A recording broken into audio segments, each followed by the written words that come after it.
All right. Okay. Good evening, everyone. Okay. So from today onwards, as we already discussed, we are starting the rapid revision course. Okay.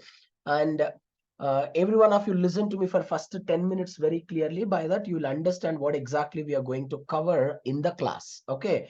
Every one of you focus.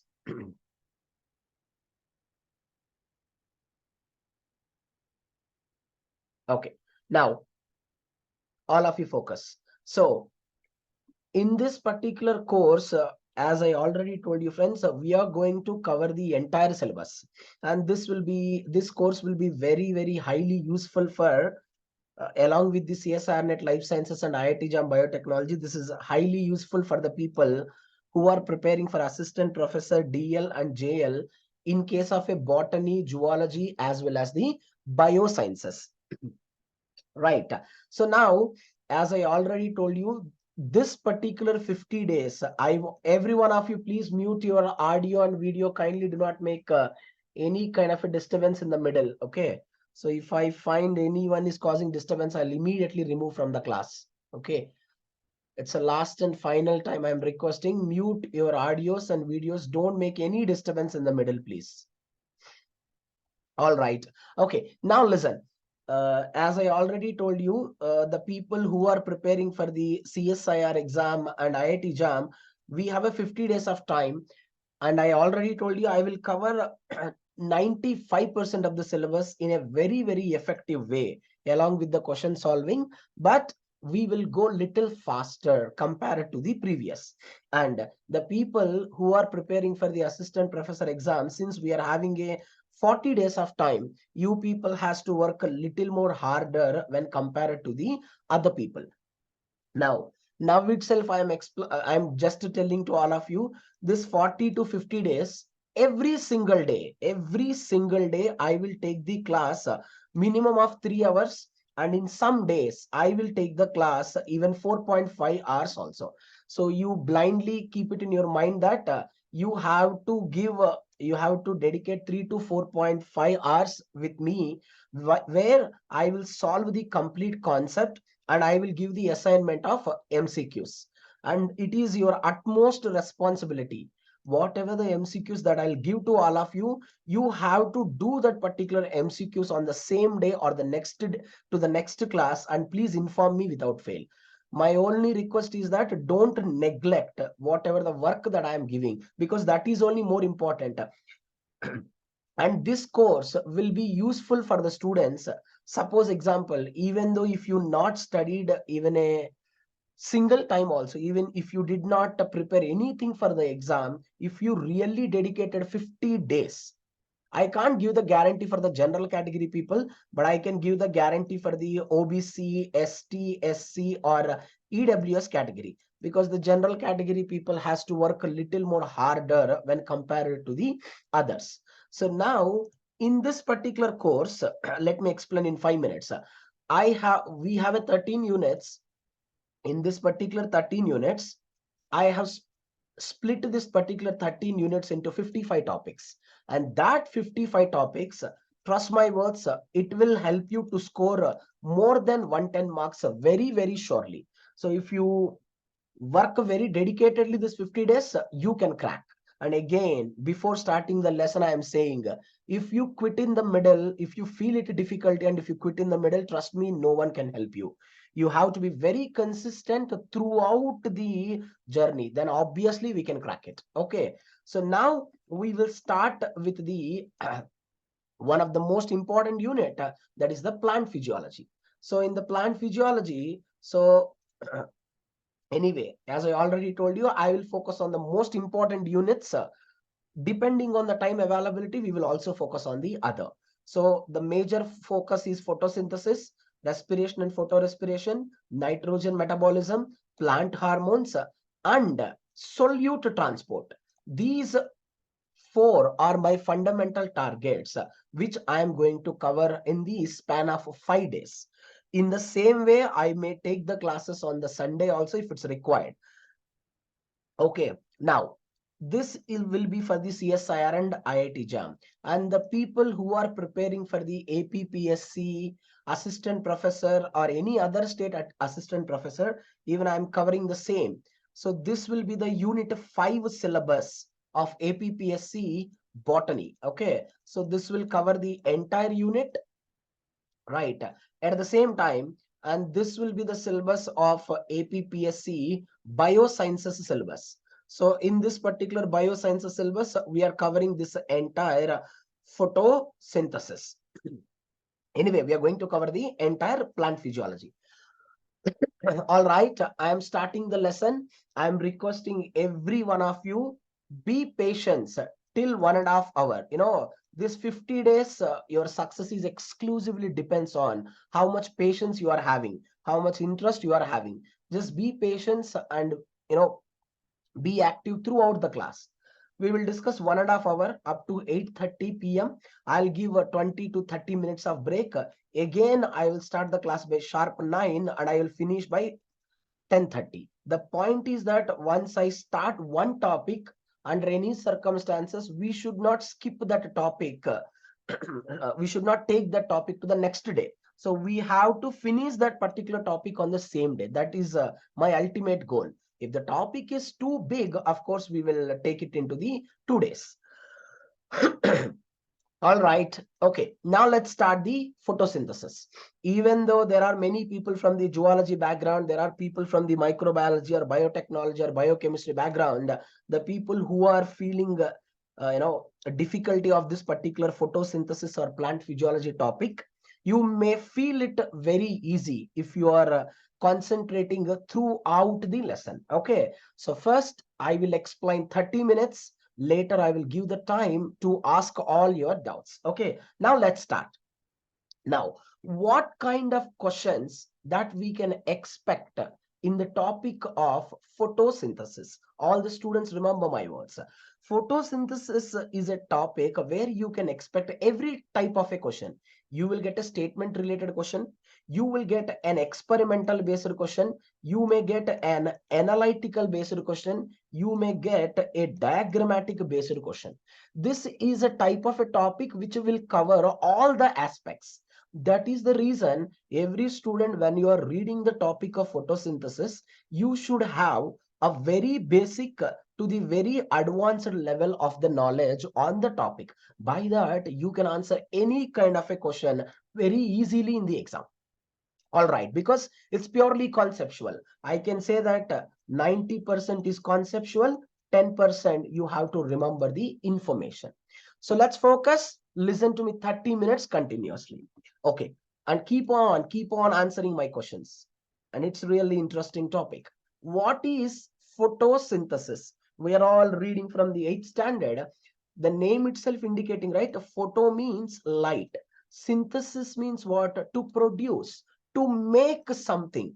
Right? What the plant make, friends? Obviously, plant make its food. However, we are preparing our food. Plant also prepare its food on its own. But how the plant prepare its food on its own? With the help of light. So I can give a simple definition that photosynthesis is a process of utilizing the water, sunlight, and with the help of chlorophyll, the plants, very important point, the plants are reducing the carbon into sugar. What we can say that the plants are reducing the carbon into sugar. And I have told to all of you multiple times, friends, whenever plant preparing its food as a byproduct, as a waste product, as a end product, it is releasing the oxygen. Every student, keep the point in your mind. No plant on this planet Earth never ever release oxygen purposely.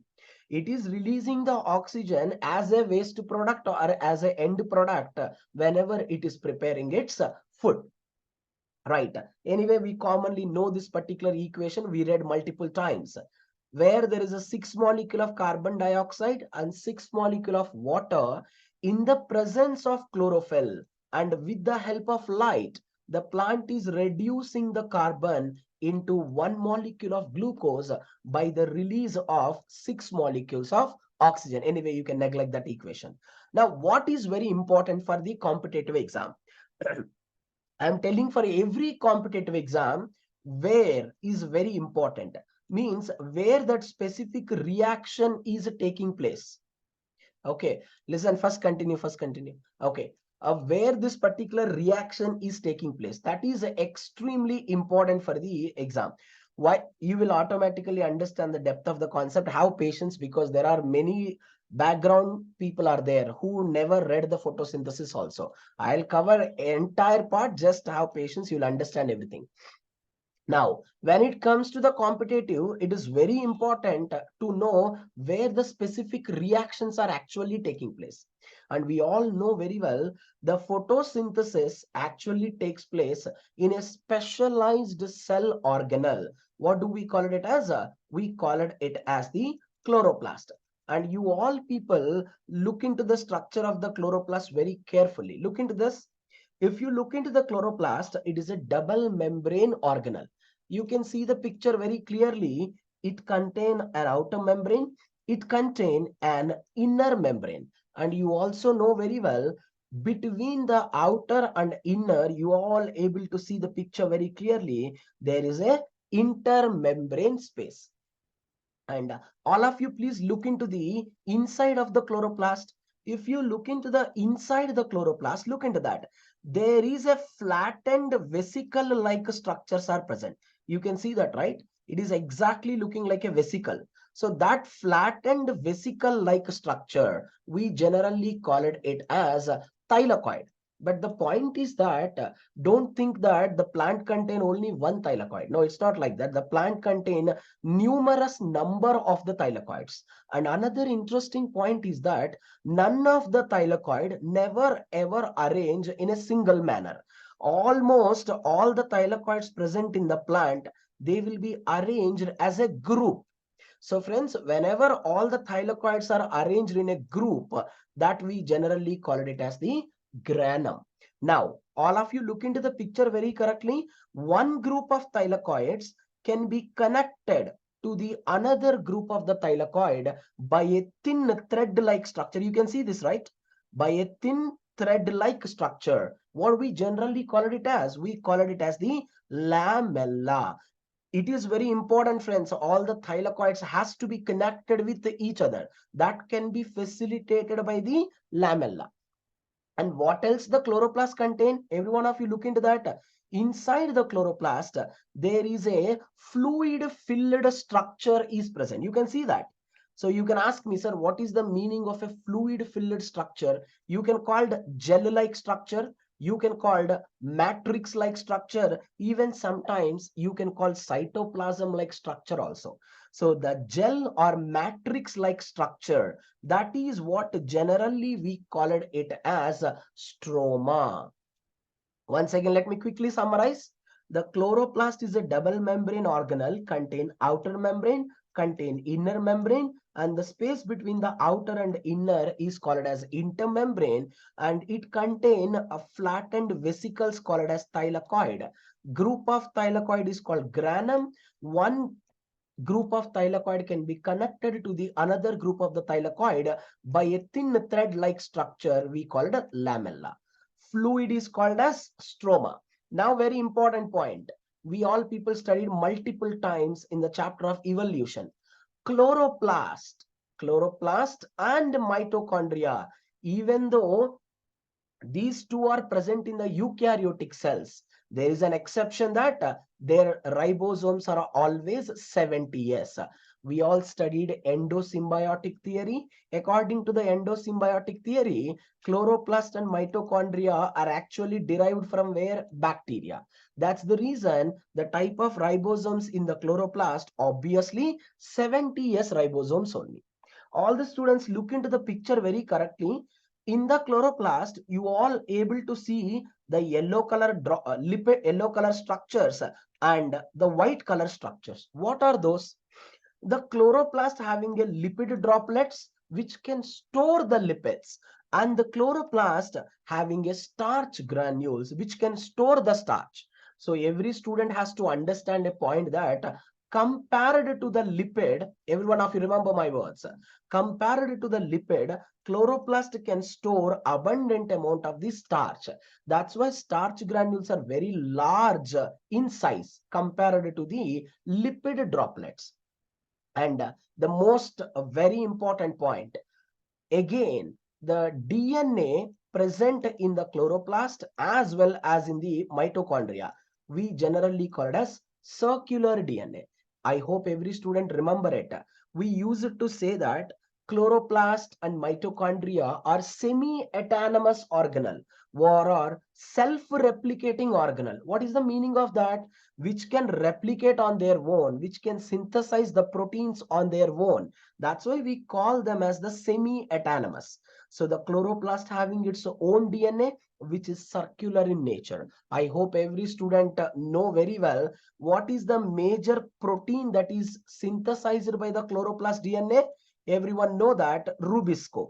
Every student commonly know that Rubisco is the most abundant protein on this planet Earth. Why do we say Rubisco is the most abundant protein on this planet Earth? Why can't we say any other protein? Suppose example, you take a human body. In the human body, we use it to say collagen is the most abundant protein in the human kingdom or animal kingdom, human body. Why? Because collagen present everywhere. Similarly, friends, if you take any leaf, listen every one of you, if you take any leaf of any plant, 40% of that particular leaf contain Rubisco. That's the reason, friends, we called Rubisco is the most abundant protein on the planet Earth because of its abundance. Now, very important, right now, I have explained you the simple structure of the chloroplast, which you already know. Now you look into this picture. Now, this is called as an inner view of the chloroplast or microscopic structure of the chloroplast. Then you can ask me, sir, is it really necessary to study the microscopic structures? It is mandatory, friends. You have to know the microscopic structure. What is the reason? Because variety of reactions are taking place at a different places in the chloroplast. So you have to know every single place, because I'll show you in the upcoming slide. All the questions will appear from where? All the questions will appear from where exactly the location. That's why it is very important to study the microscopic structures. Every one of you focus. You all people know very well. Just now I told to all the students, this is what we can call the thylakoid. Correct na? Suppose, friends, this is one thylakoid. This is the second thylakoid. This is the third thylakoid. All of you focus. So, friends, what do we call this outer membrane of the thylakoid? I am using the word the membrane of the thylakoid. The outer membrane of the thylakoid, we generally call it as the lamellae. Again, some students will get confused between lamella and lamellae. Lamella means which connect one group of thylakoids with the another group of thylakoids. That is lamella. And what about the lamellae? Lamellae is the outer membrane of the thylakoid. That is what exactly we can call lamellae. Is it necessary to remember? Of course, yes, because many reactions are taking place over there. And look into that. And what is this inner space of the thylakoid? We can call it as, this is called inner space.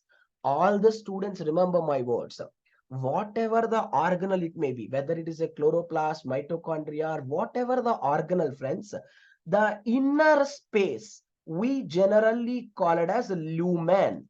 Lumen represent inner space, and what is this? Outer membrane is called thylakoid membrane or the lamellae. We will discuss why that they are very important. Now, all the students listen. If you want to understand the concept of a photosynthesis, every student has to understand this slide. If you don't understand this slide, you never understand what exactly we have to read in the concept of photosynthesis. Now, if you ask me a question, what is the ultimate function of the photosynthesis or ultimate goal of the photosynthesis? Reduction of the carbon into glucose. Is it? because that is the ultimate goal of the plant. Plant has to prepare its food compulsory. That is the ultimate goal. Now the question is very clear. If the plant wants to prepare the food, do you think it is a very easy process that plant can easily reduce the carbon into glucose? That is impossible. Reduction is a very difficult process. All the students remember, they may give the statement in the exam. The reduction process in the photosynthesis is the easiest step, which is absolutely wrong. Reduction, that is reducing the carbon into glucose, is always a tough step. So if the plant want to reduce the carbon into glucose, first what the plant has to do? Plant has to produce energy. Suppose friends, if I want to run for 5 kilometers continuously, what I require first? I require great energy. Without energy, I can't do anything. Similarly, if the plant wants to prepare the food, first plant has to prepare the energy. So if the plant wants to synthesize its energy, what is required here? Light is required. Now again, all the students answer my very simple question. I am giving you a simple statement. Production of glucose, every student answer my question. Production of, no, I'm not using the word production of glucose. I'm using the word reduction of carbon. Every student answer my question. Reduction of carbon into glucose is a light independent process. Is this statement is a true statement or a false statement? Every student answer me. Reduction of the carbon dioxide into glucose is a light independent process. Is this statement is a true statement or a false statement? Obviously, it is a true statement, because if how it is false statement, everyone is not getting my question. That's what I'm asking you. Reduction of the carbon into glucose. Friends, if you want to reduce the carbon into glucose, we do not require any kind of a light. Now you can ask me, what is required? What is required? What is required is energy is required. Energy is mandatory, not the light. Correct, na? So the point is very clear. For the reduction of the carbon, energy is not important. What is important? Everyone understand? Yes, yes. Now remember, but if you want to reduce the carbon, first we require the energy. How can we prepare that energy? We prepare the energy with the help of a light. So all the students remember, what is the ultimate goal of the light reactions? Production of energy equivalents. What was that? ATP and NADPH. Again and again, I'm telling to all the students, when you heard the name of NADPH, always remember the word. NADPH act like a reducing equivalent. Every student remember this word. NADPH can act as an electron carrier. This is a very important statement I want you to remember. ATP never ever act like an electron carrier. ATP is only energy equivalent, which will give the energy, which will provide the energy, which is a form of energy.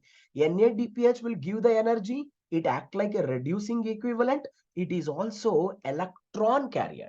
So friends, every one of you commonly know very well where the light reactions are happening or when the light reactions are happening. As the name itself suggesting, if the light reactions wants to continue, compulsory there is a requirement of light, which means that light reactions significantly takes place only in the daytime.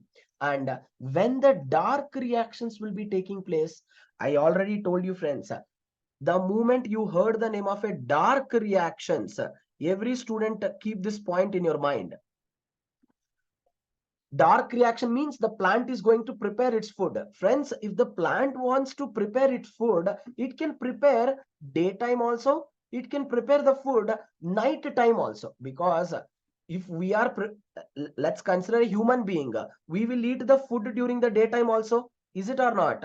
We will eat the food during the night time also. Yes or no? Similarly, friends, plant is going to prepare the food during the daytime also as well as during the night time also.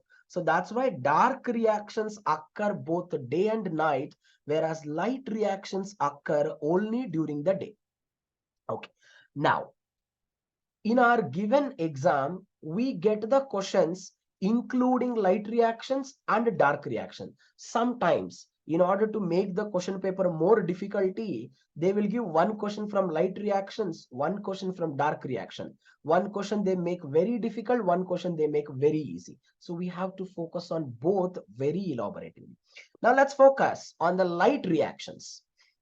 Now the first question, the question which is asked multiple times, where is the site of light reactions, where the light reactions are actually taking place. And why do we call light dependent? Because without light, this particular reactions never takes place. And where they are taking place, all the students look into this. As we discussed, right, this is called thylakoid. And what I told to all of you, this is the membrane of the thylakoid. Look into this, look into this. This is what? Membrane. So this is how the membrane look like. So it is also called as thylakoid lamellae, or the thylakoid membrane is the region of where the light reactions are taking place. Now my question is, why the light reactions are only taking place on the thylakoid lamellae? Why can't it happen in any other location? What is the reason? The reason is very simple. On the thylakoid membrane, both the photosystems are present. On the thylakoid membrane, all the electron acceptors are present. On the thylakoid membrane, the ATP synthase enzyme is present. So everything is accommodated on the thylakoid lamellae. That's the reason, friends, the light reaction takes place at the thylakoid membrane. Never get confused. Now, and once again, never forget, what is the ultimate goal of the light reaction? Ultimate goal is what? To produce ATP and NADPH. If you understand how we are producing, half of the concept is crystal clear to all of you. Now, every one of you listen to me carefully. I was repeatedly giving a statement that the ultimate goal of the light reaction is production of ATP and NADPH. By using how? By using the sunlight. So suppose example, I am a plant. My ultimate goal is to produce these two. How can I produce? If I want to produce this, I want to absorb the light. How can I absorb the light? I can absorb the light with the help of a pigments. So what is the statement I'm giving to all of you is, the entire photosynthesis process is exclusively depends on the pigments. Without pigments, you can't imagine the process of the photosynthesis. Now, you know very well, bacteria perform the photosynthesis, lower plants perform the photosynthesis, higher plants perform the photosynthesis. It doesn't mean that every organism having a similar kind of a pigment. That is absolutely wrong. Every organism having a different type of a pigments. Now all the students listen to me correctly. All the photosynthetic pigments which are involved in the photosynthesis and other processes, they are broadly categorized into two types. One is called principal pigments, another one is called accessory pigments. 90% of the cases, they don't use the word principal pigment. They will use the word reaction center. Again, 90% of the cases, they don't use the word accessory pigments. They will use the word antenna pigments. Never ever get confused with that. Accessory or antenna is same. Principal or reaction center is same. Have patience. We have to read very depth. Now, all the students listen. What are the principal pigments? Principal pigments are chlorophyll A, bacteriochlorophyll A, and chlorobium chlorophyll. I'll tell you the structures, just focus. Now, every student commonly know that. What is the most abundant type of the chlorophyll? Undoubtedly, we can say that chlorophyll A is the most abundant type of the chlorophyll. Where? In the green plants, because most of the green plants for the process of photosynthesis, they depends on the chlorophyll A only. Now the question is here, does the purple bacteria, green sulfur bacteria also going to use the same chlorophyll A? Yes, I can say same, but they are modified. Now you can ask me a good question. Sir, what is the meaning of modified chlorophyll? That's a good point. I'll tell you in the upcoming slide. Modified means, friends, it is not modified with respect to the function. All the students remember, it is modified only with respect to the structure. I'll tell you. So how can I define you bacteriochlorophyll A? All the students listen. The modified chlorophyll A present in the purple bacteria. Again, try to understand me what I'm talking. Modified chlorophyll A present in the purple bacteria we called bacteriochlorophyll A. Again, I am giving you another definition. The modified chlorophyll A present in the green sulfur bacteria, we called it as chlorobium chlorophyll. So they will give a statement in the exam, bacteriochlorophyll A, chlorobium chlorophyll A having a same structure of the chlorophyll A. So they will say that same skeletal structure. That is true. Only they are differ in the side chain. I'll explain you in the next slide. Now, very important, friends, accessory or antenna pigments. Most of the students will get confused that carotenoids are also comes under the principal pigments. No, not at all. Carotenoid never comes under the principal pigments. They comes under accessory or antenna. What are accessory? Chlorophyll BCD, carotenoids, and phycobilins. It is mandatory, friends. You have to remember.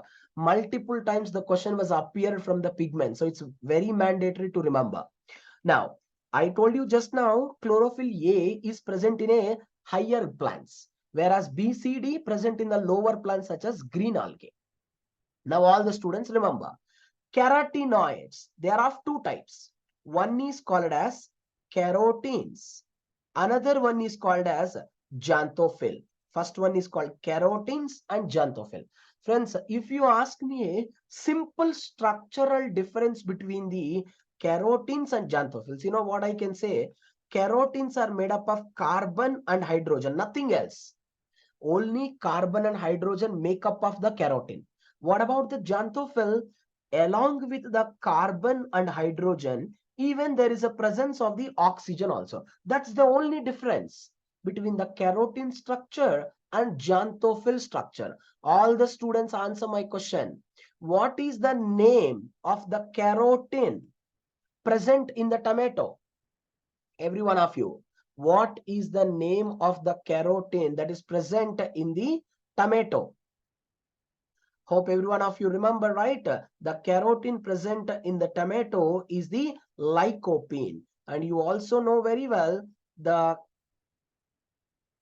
carotene that is present in the carrot, which we generally call as beta carotene. Every one of you commonly know that.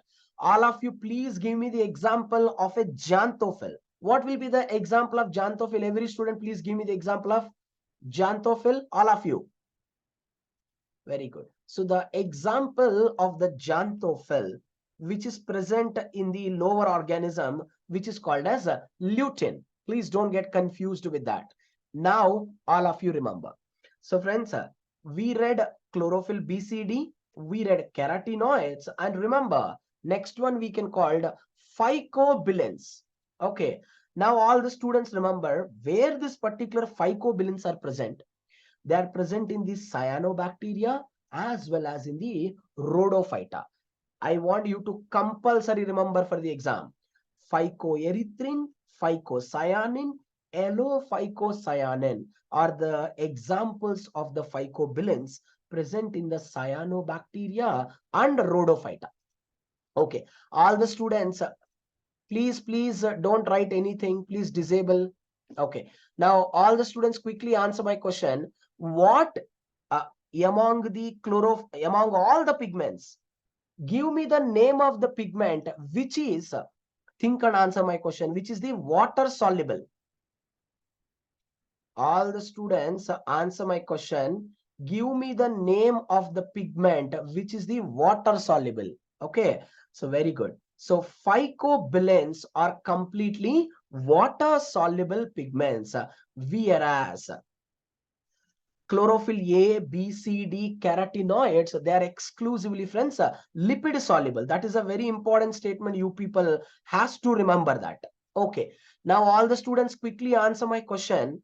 Among all the pigments, which pigments, think and answer my question. Which pigments prevent, my question is very clear, which pigments prevent photooxidative damage?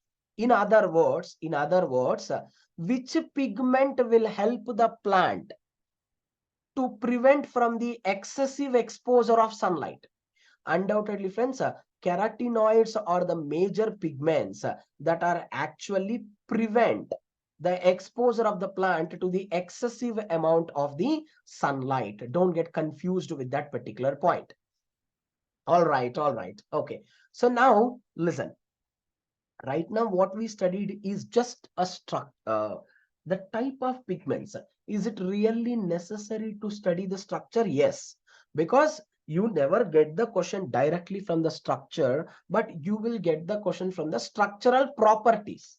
That is the reason you have to know the structural properties compulsory. Okay. Now all the students, listen. What is the structure of a chlorophyll, structure of a carotenoid, structure of a billion pigments? How one can be differ from other?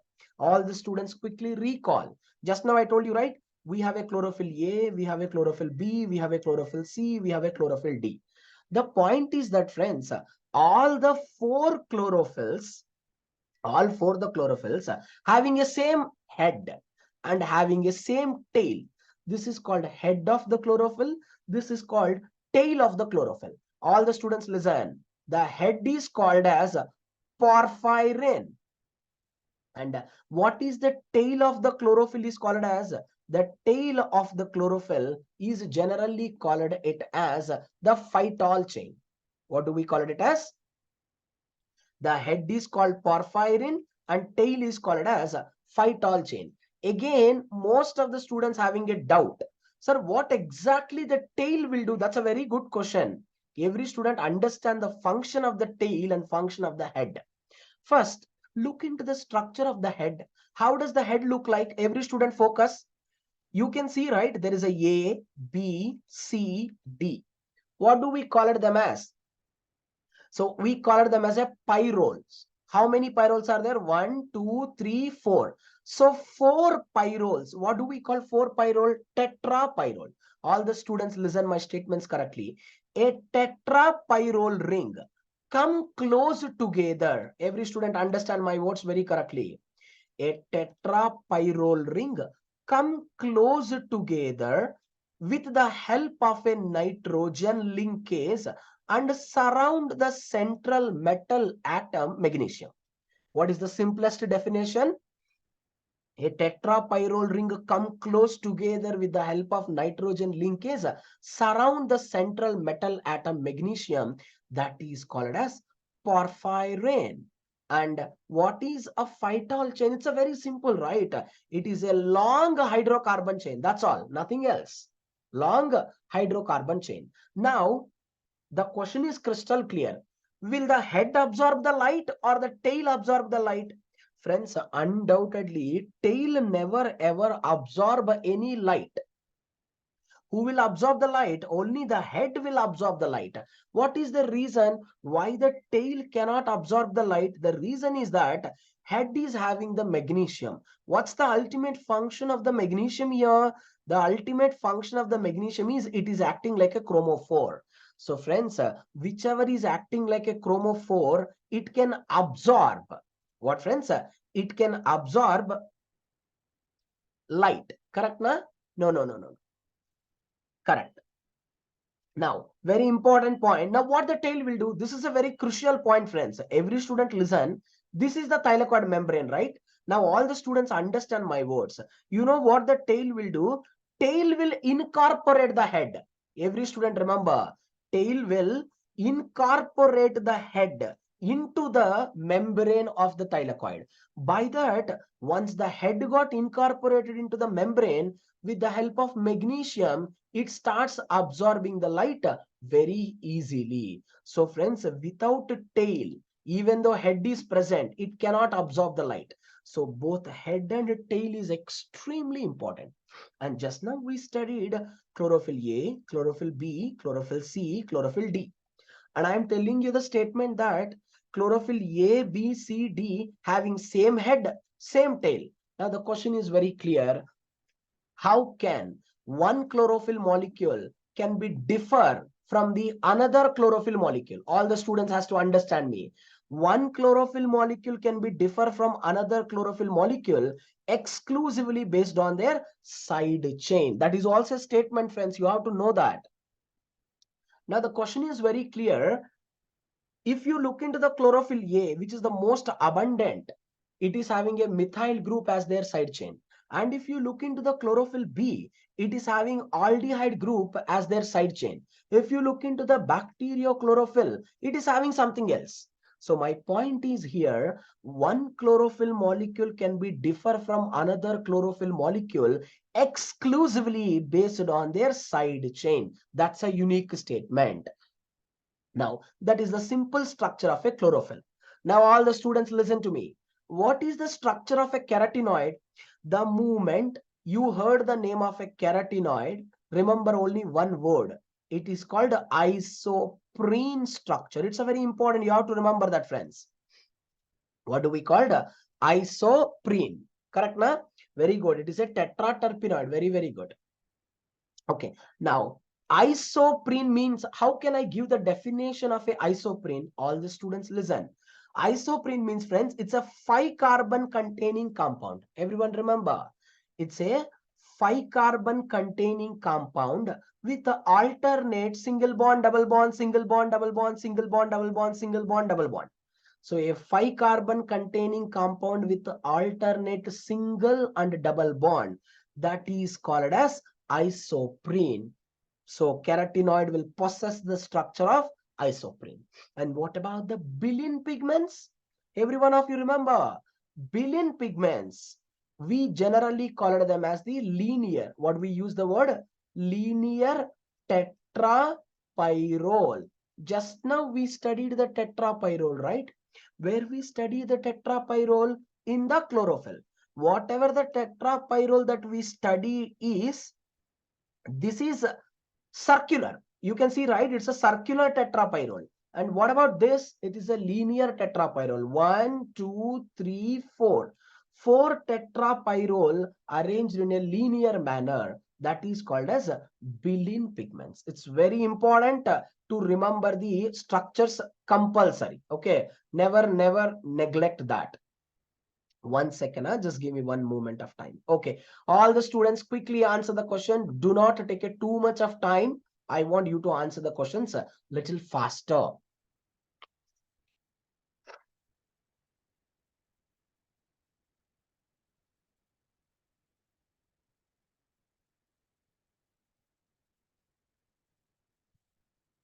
Okay, don't give me the random answers. Okay, even though you know the answer, check it properly and give the answers.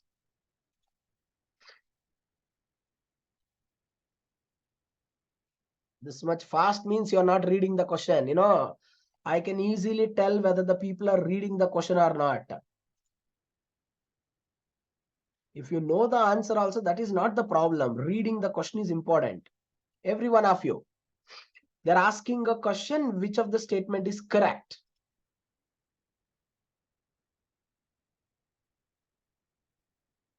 Okay, what about others? Everyone, I want all of you to give the answers. Okay, you can see it, right? Chlorophyll A and B are abundant in green plants. Of course, there is no doubt about it. And chlorophyll C and D are found in some protist and cyanobacteria, which are the lower organisms. And just now I told to all of you very clearly, compared to the all the chlorophyll molecules, undoubtedly, friends, the the chlorophyll A is most abundant when compared to the any other. Hence, Option C is also right. They said that option D, type B is most widely distributed. That is the wrong statement. Hence, the correct answer is the number 1. Okay. Now, think properly and answer the question. Every one of you. Which one of the following is not a characteristic property of a carotenoid? Quickly. Please be patient still throughout the class.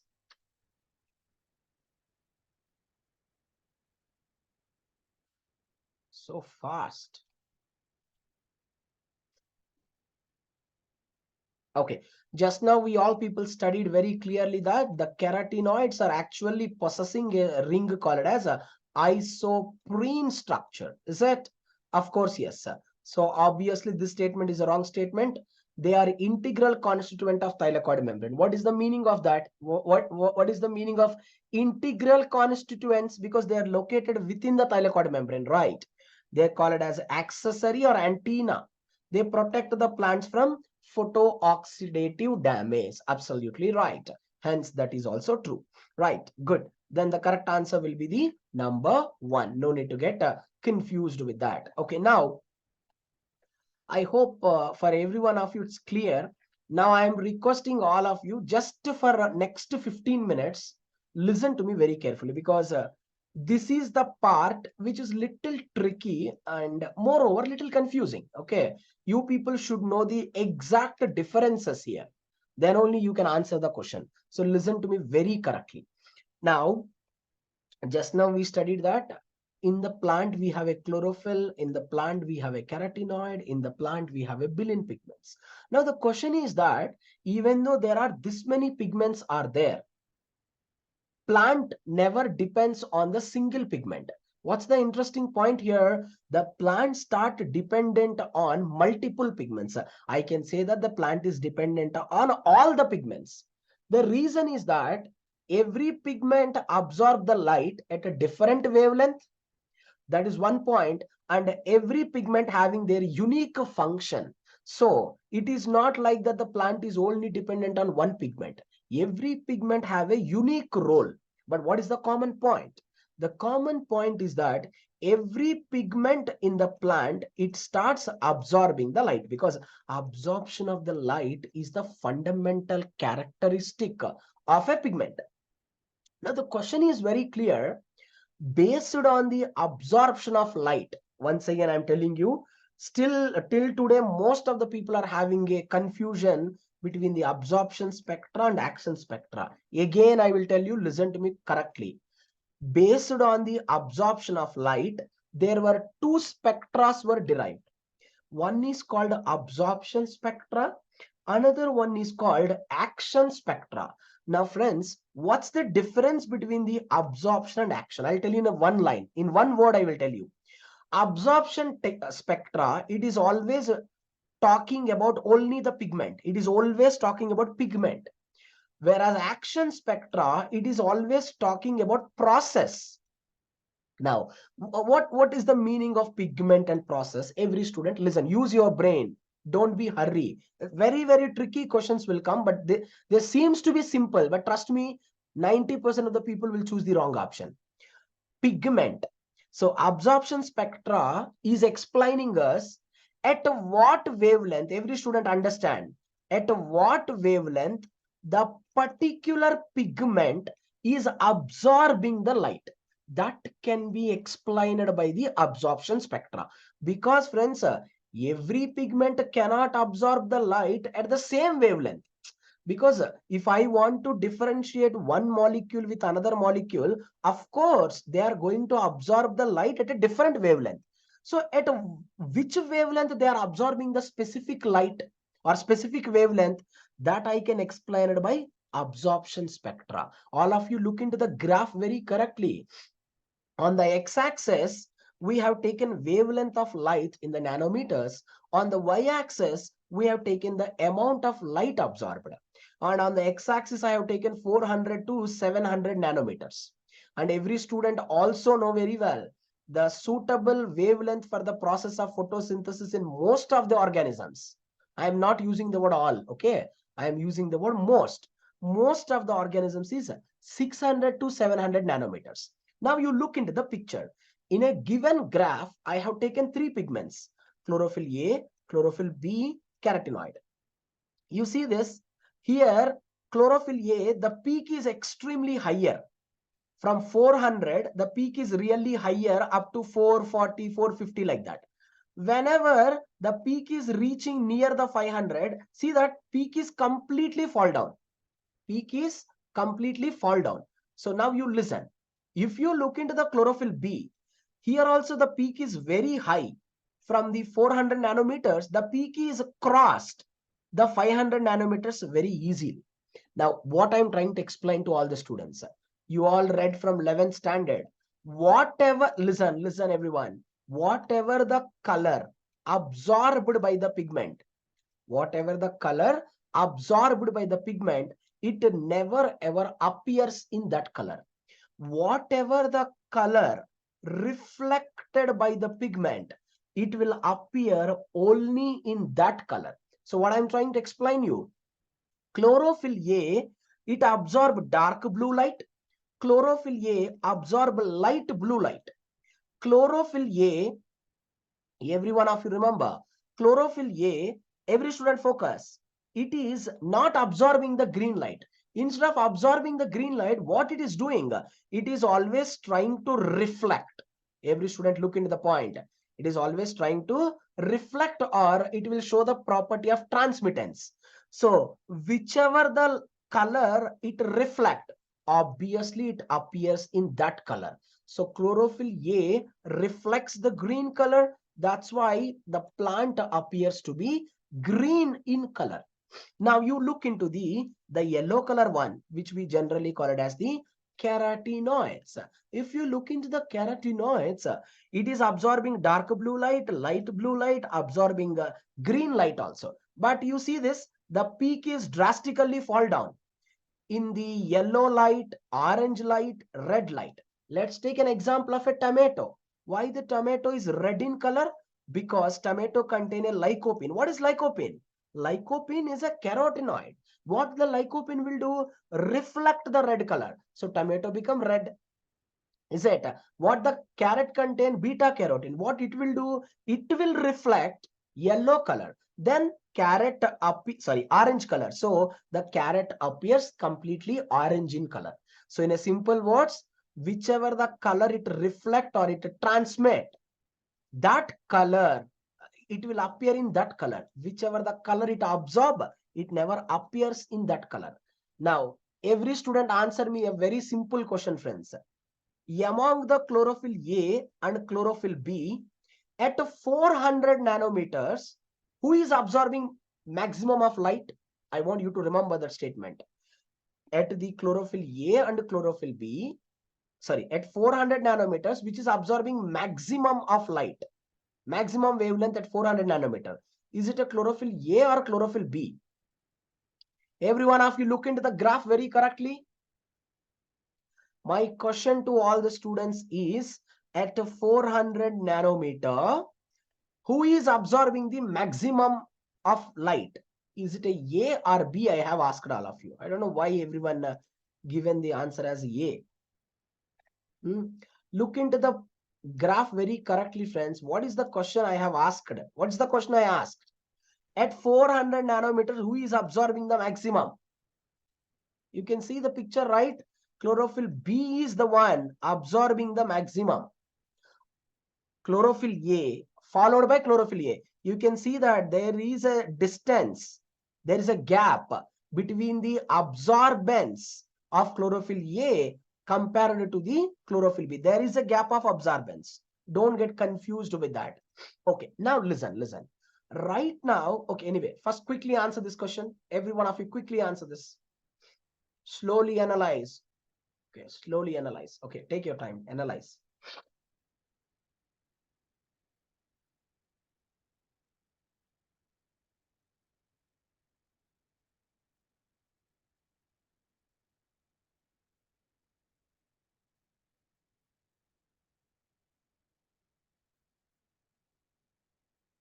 That is true, Molly, but that is true. But I asked you just at 400 nanometers. Whatever you said is true. Okay, what's the answer for this question?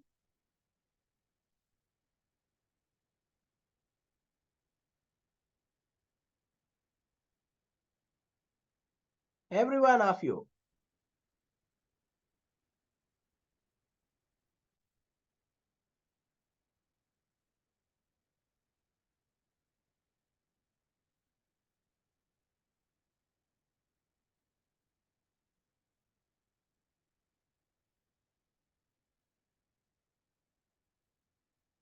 All the students, all the students.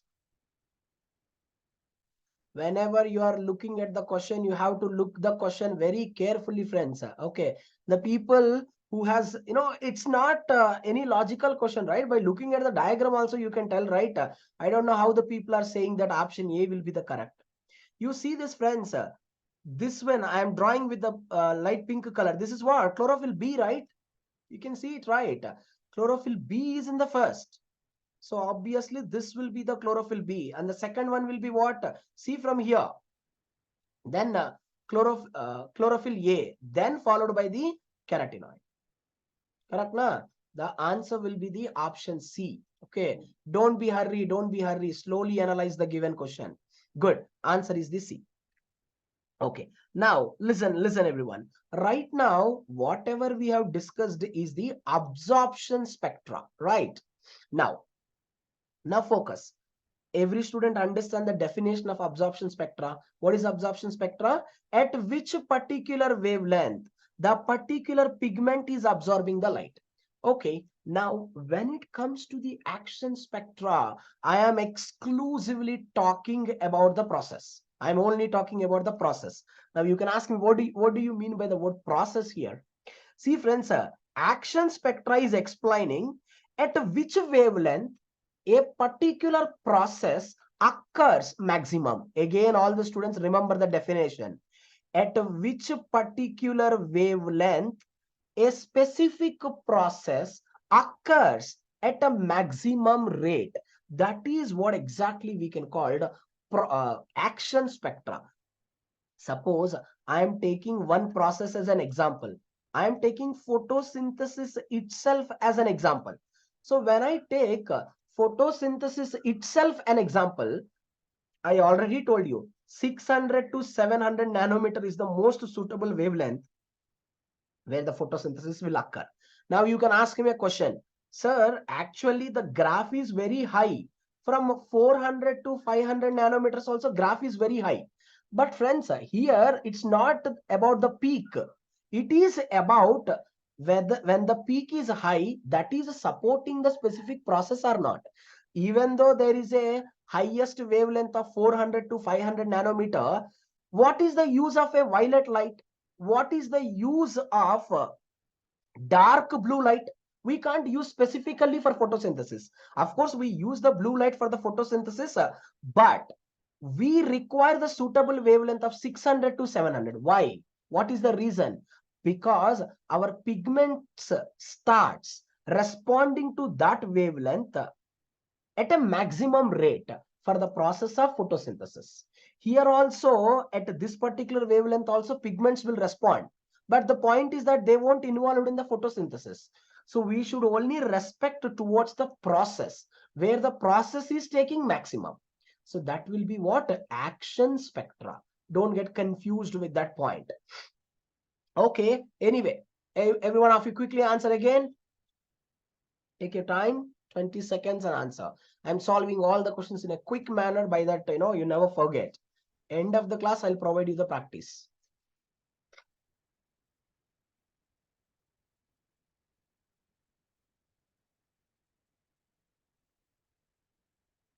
Come on. Everyone is losing patience just for 1 hour only.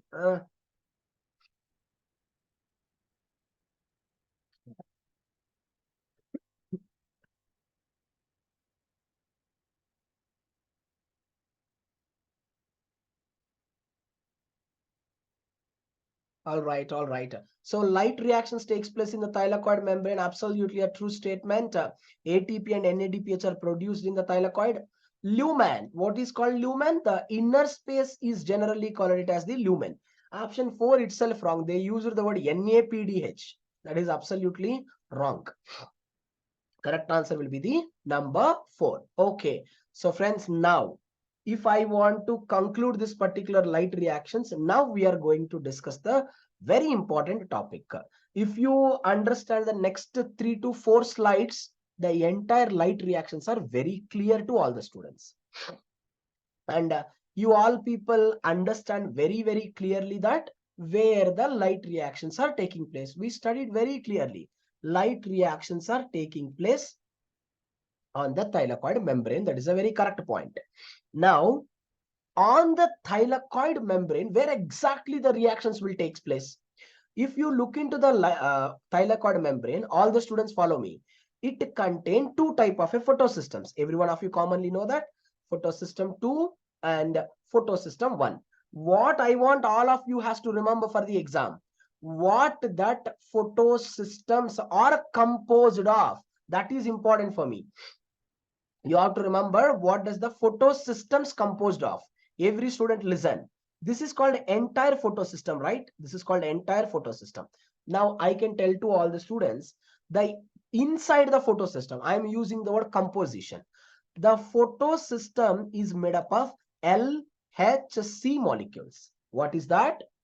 LHC molecules are make up of the photosystem. And what does that LHC is made up of? Light harvesting complex. So every student listen everyone. This is a photosystem, right? Inside the, listen my words, inside the photosystem, inside the photosystem, LHC is present. Inside the LHC, what are present? That's the question. Inside the LHC, two things are present. Two pigments are present. Inside the LHC, antenna pigments or accessory pigments are present, and reaction center is present. So this is a simple composition of a photosystem. Every student has to understand me very correctly.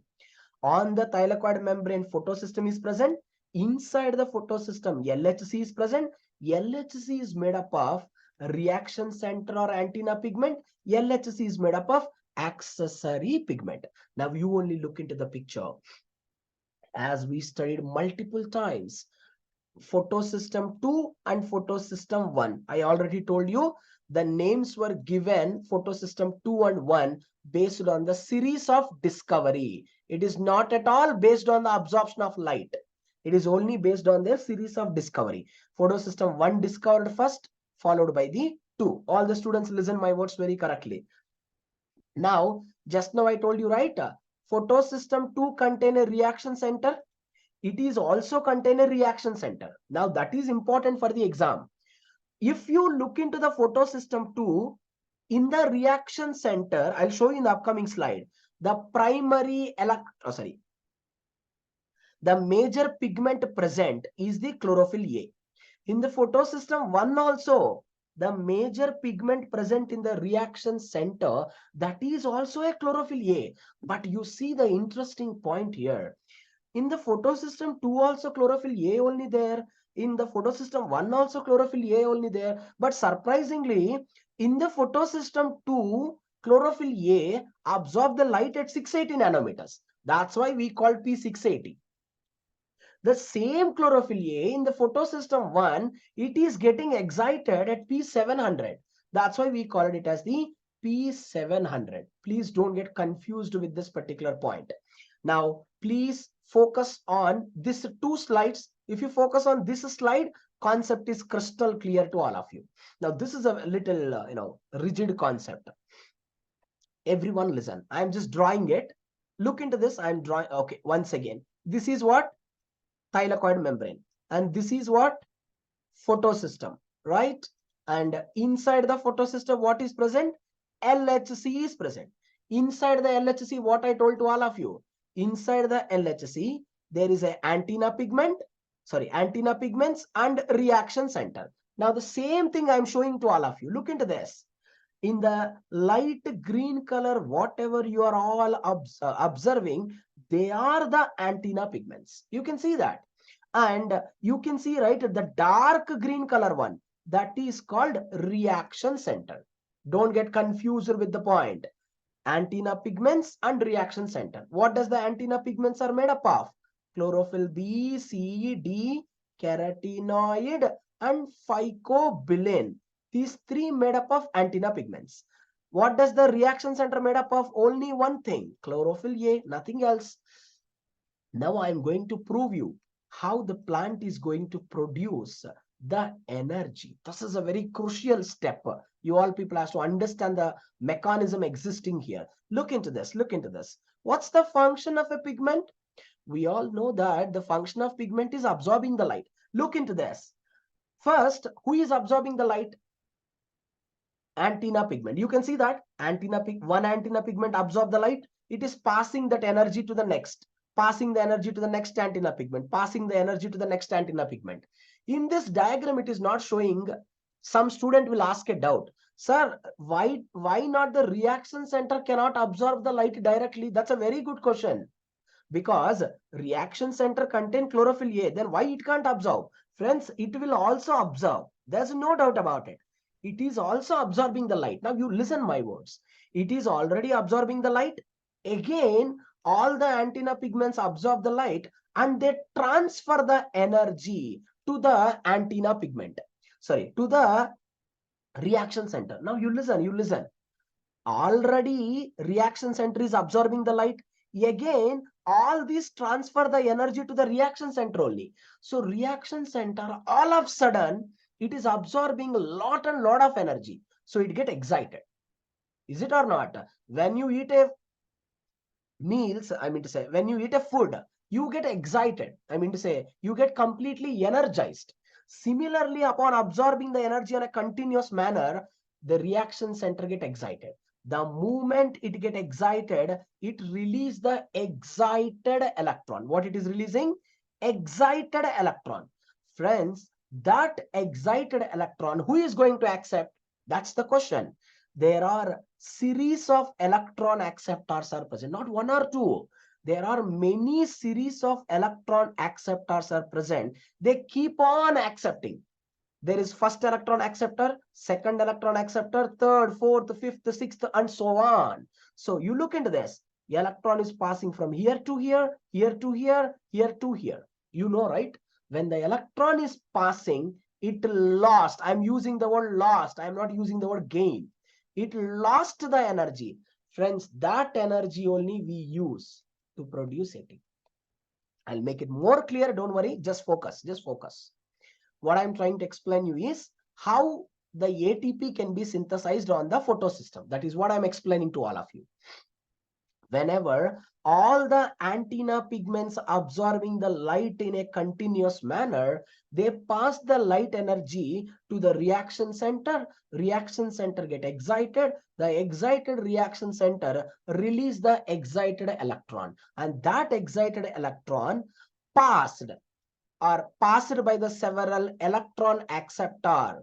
During that time, it lose energy and it produce ATP. Now you listen to me correctly. Here what is happening? Here one antenna pigment absorbed the light. It passed the energy to the other. Again it passed the energy to other. Again it passed the energy to other. This is, my friends, we can call resonance transfer of energy. Is it necessary to remember that? It's mandatory. Okay, it's mandatory.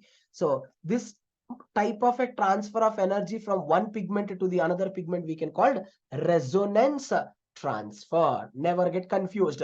Look into this beautiful picture, how nicely it is representing here. Every one of you focus.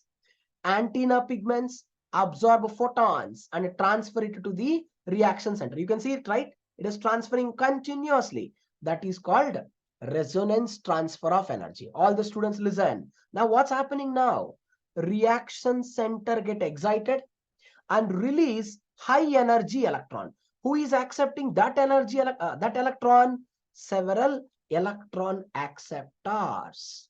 Now friends, now electron is moving in which direction? Electron, very important statement for the exam. Electron travels in downhills.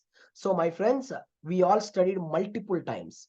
When electron is accepted, we called reduction. When the electron is lost, we called it as oxidation. So friends, first pigment, second pigment, third pigment, fourth pigment, fifth pigment. Let's consider these are all electron acceptors.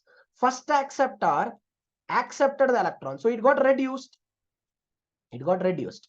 Second one, so first one donated the electron to here. Then first one will become oxidized. Second one will become reduced. So what's happening here? A series of oxidation reduction reactions are taking place. That's the crucial point. So whenever these reactions are taking place, whenever the electron is moving, there is a loss of energy. There is not a gaining of energy. Please don't confuse. There is a loss of energy. That energy can be used to synthesize the ATP. Now I'm going to explain you little more clearly how. Please focus on these slides without fail. Every one of you, I'll give the break after this. Just focus on it very accurately. I want you to give the correct answers. The production of ATP. Production of ATP and production of NADPH is the ultimate goal of a photosynthesis. Let's talk about the ATP first. Everyone know very well, we studied multiple times the production of ATP. We can call it phosphorylation. Now, what is the meaning of a phosphorylation? Tell me. Phosphorylation means joining of ADP with PI. Now, you tell me, do you really think I can join the ADP with the PI that much easily? No. Joining the phosphate groups is not that much easy, friends. It requires energy compulsory. Now, the question is that from where this energy is coming from? This energy is actually coming from the light. That is the reason only we call it as the photophosphorylation. So production of ATP by using the light we call photophosphorylation. So there are two types of photophosphorylations are there: cyclic, non-cyclic. We all studied multiple times. Cyclic never ever happens in the higher plants. Cyclic always happens in the bacteria. Very important statement it is. And very important point, the cyclic, in case of cyclic photophosphorylation, there is only one photosystem is only involved, only one. Non-cyclic never ever takes place in bacteria, takes place in the higher plants. There is an involvement of two photosystems compulsory.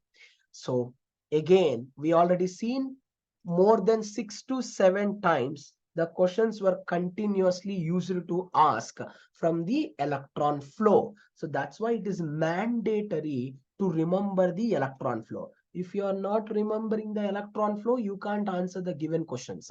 So it's mandatory. Cyclic photophosphorylation, very easy. Okay, look into this beautiful picture. I will always remember by writing. I never read, because if you read, you will forget. If you write, you will remember. So all the students, look into this beautiful diagram. Look into this.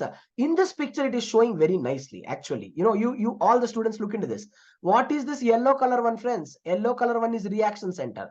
You remember, yellow color one also, reaction center also absorb the light. You can see that. See this, certain antenna pigments are directly passing the energy to the reaction center. Some of them pass to the one to other. Again, they are also reaching to the reaction center only, obviously. Now look into the picture. At the reaction center, they got excited. They got excited because they absorb a lot of energy at a time. So they excited. Look into that. And they released the excited electron. All the students look into the point. The moment electrons got released, someone has to accept it compulsory. Now you only look into that. Who is the first electron acceptor? That is important for the exam. Always you have to remember. Ferredoxin. FD represents ferredoxin. Next one, PQ represents plastoquinone. There are two types of plastoquinone, PQA and PQB. Then followed by cytochrome B6F. Then followed by plastocyanin. Now, what's the interesting point? What's the interesting point? What I have told to all the students, look into the point what I'm telling to all of you. Who is moving? Electron is moving from here to here, here to here, here to here, here to here. It's keep on moving. Finally, where it came? It came to plastocyanin. Again, where it came? It came wherever it started. It came to its origin. That is the reason only we called cyclic photophosphorylation. But what is the interesting point? The interesting point, whenever the electron is moving from one to the other, listen my statements, it is losing the energy. I am using the word it loses. Many students will ask, sir, here most of the students will get a doubt that's a valid doubt. Electron is moving continuously. There is a loss of energy. Correct, na? Now the question is that what we use that, what we do with that energy, we combine ADP with PI. Now question is that from where this PI has come from? See friends, the PI, it is already present within the cell only. The inorganic phosphate is already present within the cell. But if the inorganic phosphate wants to combine with a diphosphate, it just requires energy. So it is waiting for energy. And again, some students will ask, is there any enzyme is involved here in joining of ADP and PI? That's a wonderful question. There is no enzyme, my friends. It's a spontaneous process. Such an important statement it is. It is a spontaneous process where ADP combined with PI and giving rise to the ATP. Correct, na? So every one of you very quickly answer my question. Quickly.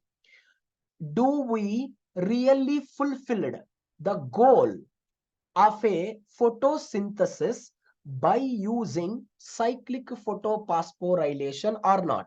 Again, listen my question. Do we really fulfilled the goal of light reactions by using the photosynthesis? Sorry, light reactions? Of course not. Because ultimate goal of the light reactions is production of ATP also, production of NADPH also. But we produced only ATP, we did not produce the NADPH. That's a very important statement all the students has to remember. Right. Now, anyway, focus. Where the cyclic photophosphorylation is taking place? Only in the bacteria. How many photosystems are there? There is only one photosystem. Now look into the most important one, very, very important one. Please have patience up to 15 minutes. I'll finish this completely and I'll give you the break after solving the questions. Please have patience. Understand it. Non-cyclic photophosphorylation. Why did we use this non-cyclic? Because every student look into the point. Electron is starting from here. Electron is started from here. Does the electron is coming to the same place? No, it is not at all coming to the same place. That's why it is called non-cyclic photophosphorylation. And here you can see that there is a presence of two photosystems. You can also observe the electrons are exactly moving like a sleeping jet. You can see that I'm going little faster because we are all very good with subject. So here the electrons are moving like a sleeping jet. That's the reason only we can call jet scheme. Or we called it as the jig-jag scheme. Don't get confused with that point. Now again, friends, again 90% of the students, they will compare cyclic photophosphorylation electronic flow and non-cyclic photophosphorylation electron flow. You should not do that because cyclic is happening in bacteria. Non-cyclic is happening in the plant. How can you compare both? Just for remembrance, I am explaining you. In cyclic, who is the first electron acceptor? Ferredoxin, followed by plastoquinone, followed by cytochrome B6F, followed by plastocyanin. This is in cyclic, just for your understanding. But now you look into the non-cyclic. All the students pay attention.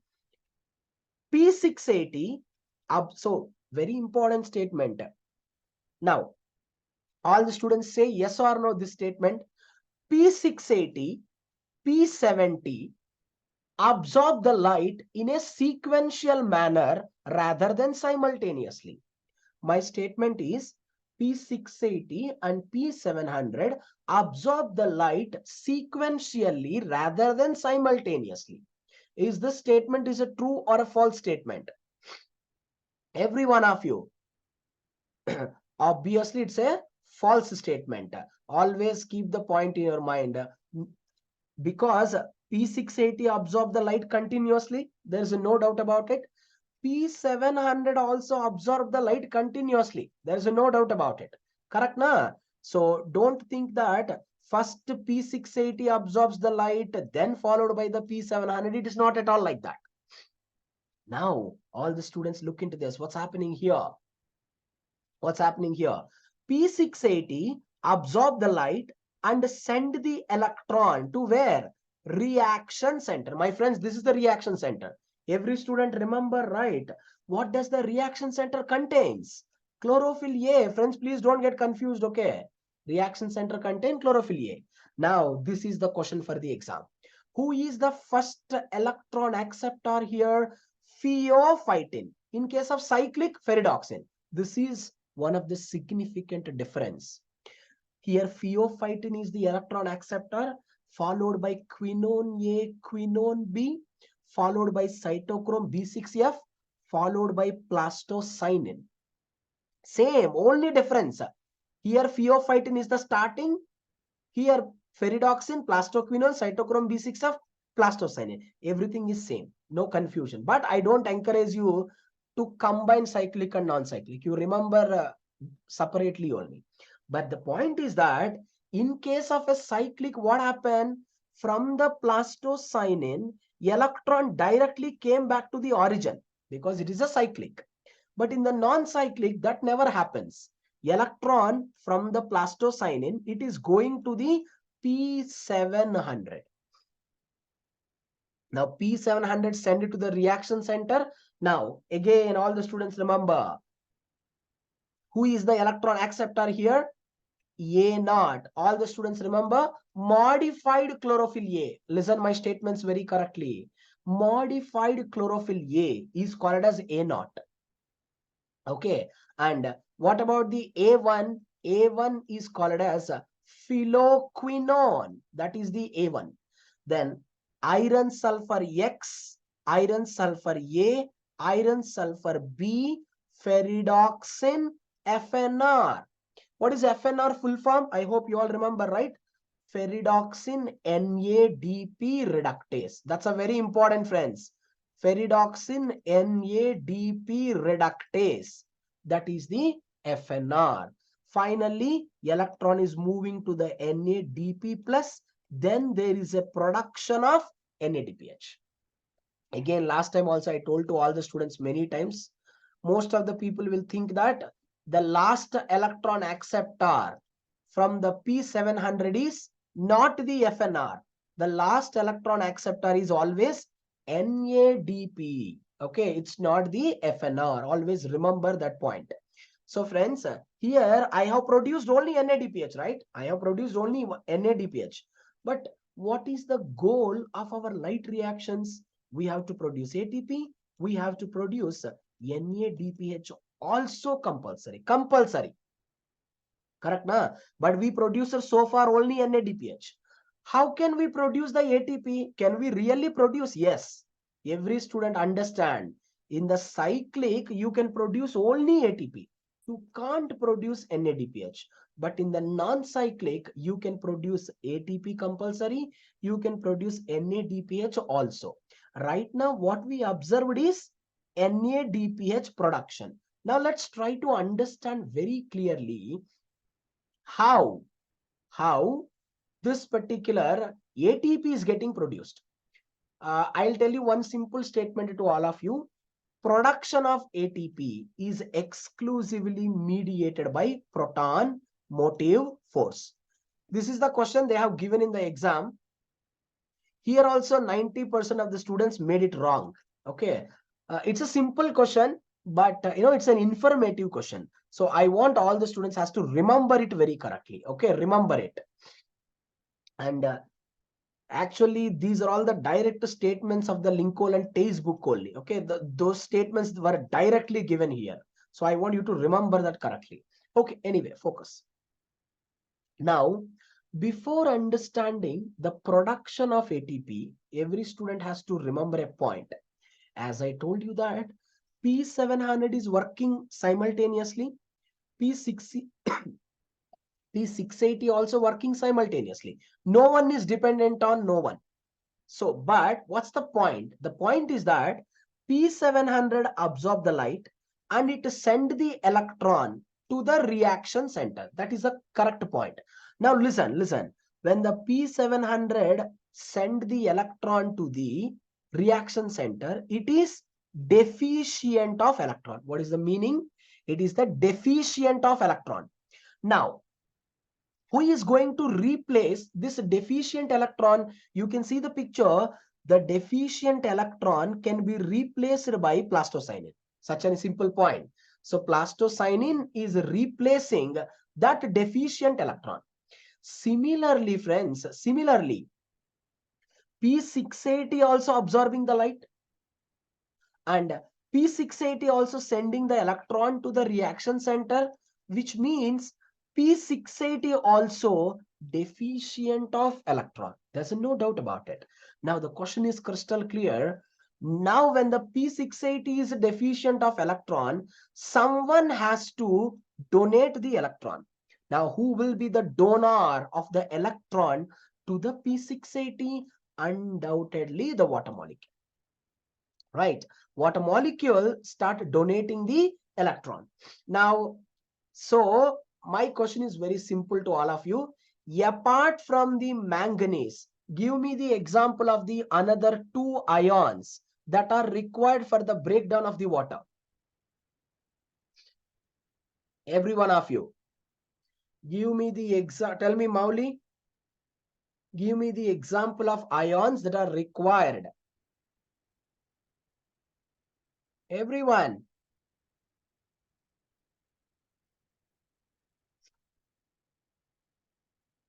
Everyone is giving different answers, huh?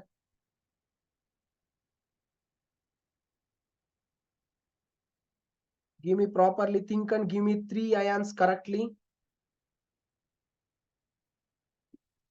Okay, all the students remember, we require manganese as the major, correct na? And we require the calcium as well as we require the chlorine, right?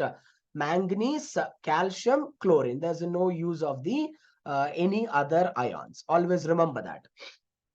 Now, friends, that's not the difficult question. What's the point? You all people has to remember. Every student look into this point. This is a very crucial point.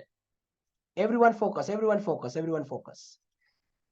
Look into this. Now, who need the electron? Tell me, who need the electron? Who need the electron? P680 is needed of electron. Correct or not? Every student look into the diagram very correctly. P680 is deficient of electron. So P680 is expecting the electron.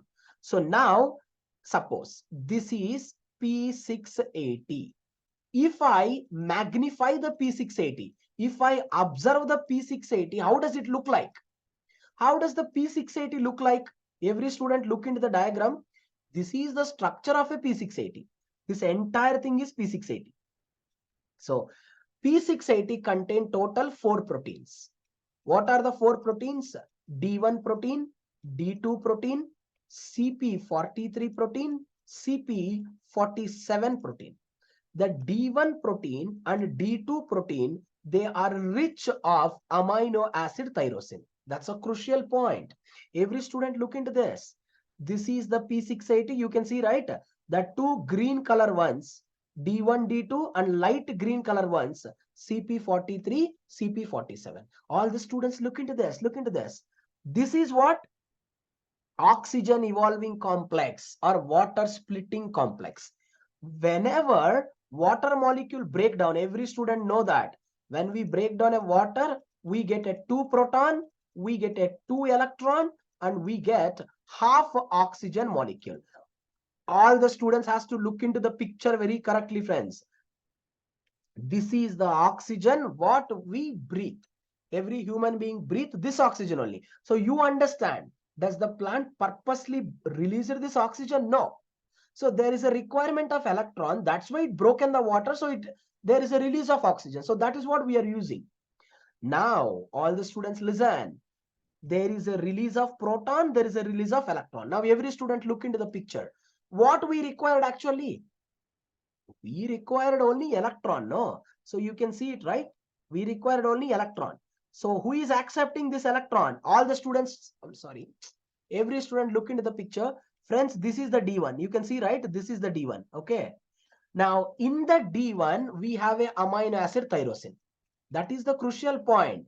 So the tyrosine amino acid, which is present within the D1 protein, it will accept the electron from the water. That is what? Tyrosine residue in the D1 protein complex of PS2. It is the one act like a final electron donor. Never ever get confused with that particular point. First, water molecule breakdown occur. There is a release of the oxygen and there is release of proton, release of electron. That electron first accepted by tyrosine, then the tyrosine donate to the reaction center. Friends, plain don't get confused with that particular statement. All of you, just for 1 second, look into this diagram. Just look into this diagram. I'll show you one question. Just look into this diagram. Quickly look into the diagram.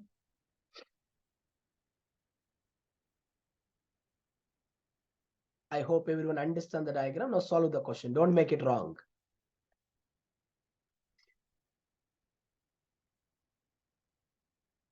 Oh, sorry. 1 second. Just 1 second. Don't make it wrong. Okay. Answer every one of you. First answer this question. In chloroplast, the site of coupled oxidation reduction reaction is the.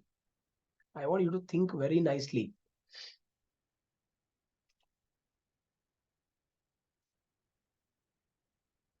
Quickly. Redox reaction, I have shown you, right? I believe you all people answer. I know. Again, most of the students are getting confused. Okay. Yeah, admin, okay, someone has given the answer. Okay. It's not an inner membrane. That's here. This is what makes you a lot of confusion. Okay.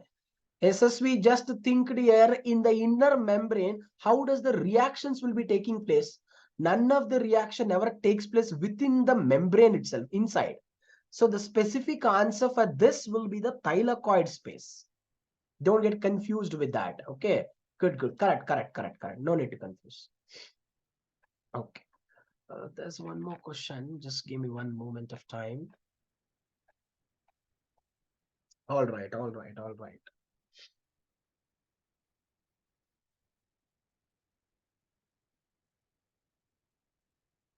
right. Okay. Anyway, once we come back, I'll solve that question. Okay. Now the time is 8:33. Okay. You take the break up to 9 p.m. Attend the class at sharp 9 p.m. I will continue up to 10:30. Okay. So I'm sincerely requesting all of you, you have to be super patient till 50 days. Okay. Don't lose your excitement. Join very sharp 9 p.m. Ritika, you ask at the 9 p.m. class. Okay. All right. I'll share the separate link for the 9 p.m. class. Okay. Please join only through that link. Okay. Thank you. Thank you, all of you. Thank you.